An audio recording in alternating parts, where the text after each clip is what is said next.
But kind of going back to the trading thing, like, how long on your journey, like you're trading probably 2.5 years now, whatever the case is, but how long did it take you to become profitable? Because this is a question I always get asked, and I think everybody is so different. But what's your story there in terms of like turning it to green consistently? Yeah, I mean, so What's up, guys? I had to interrupt the video and I do apologize. I just wanted to let you guys in on a little secret. The Flash Forward day trading course is out now. If you're interested to learn how to trade stocks the correct way, check the link out below, guys. God bless.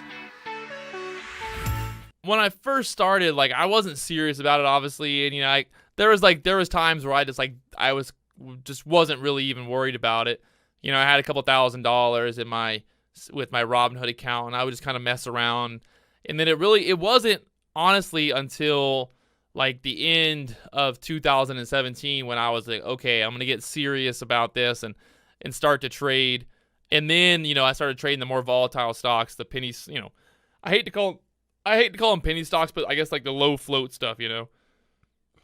So that was like kind of like when I really started to trade. And yeah, I mean, that's always like the biggest question I guess people ask, you know, like how long did it take you to get profitable? And I don't look back on it and like there's no moment where I was like, wow, that was, you know, after 1.3 years and 7 days, I finally became profitable. It was more of just like, this has always just been a battle, you know.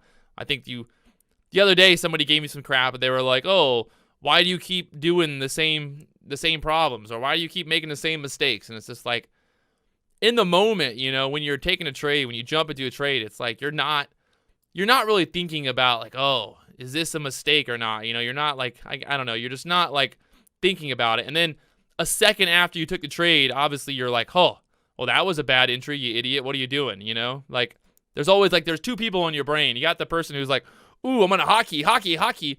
And then once you hockey and once you're in, you got the other guy who's like, why did you do that? You're an idiot. You knew you shouldn't have done that. And it's like, oh yeah, that was bad.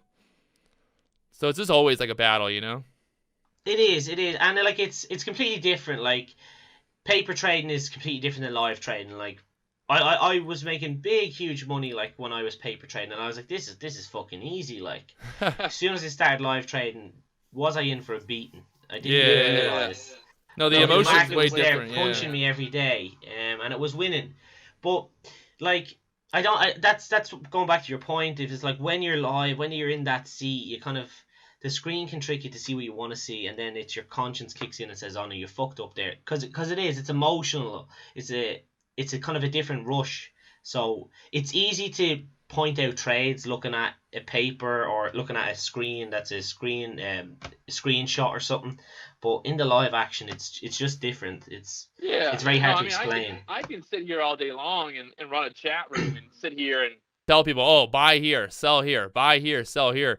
I mean, I do it, you know, we do the live streams on YouTube, and there's so many times where there's a stock that's moving or running, and I'm like, oh, this is probably a good buy, you know, if it dips down here to $3, and then if it dips to $3, it'll probably get a pushback to high of day, and then bam, it happens, and people are like, how do you see the future? I'm like, it's not about seeing the future, it's just like, I think when you like step back, when you like step out of the like trading shoes and you just step back and you're like just looking at the chart, it's way easier to identify that. But when you're like in that mindset of like, ooh, I'm looking for my trade, instead, you know, even though you know that the stock's going to pull back to $3 to that support area or whatever, you're just like, no, I'm going to jump in here because I don't want to miss it. And that emotion just takes over. And then you're like, and then a minute later, you're like, wow, it did exactly what I wanted to do anyway, you know, so. Making $100,000.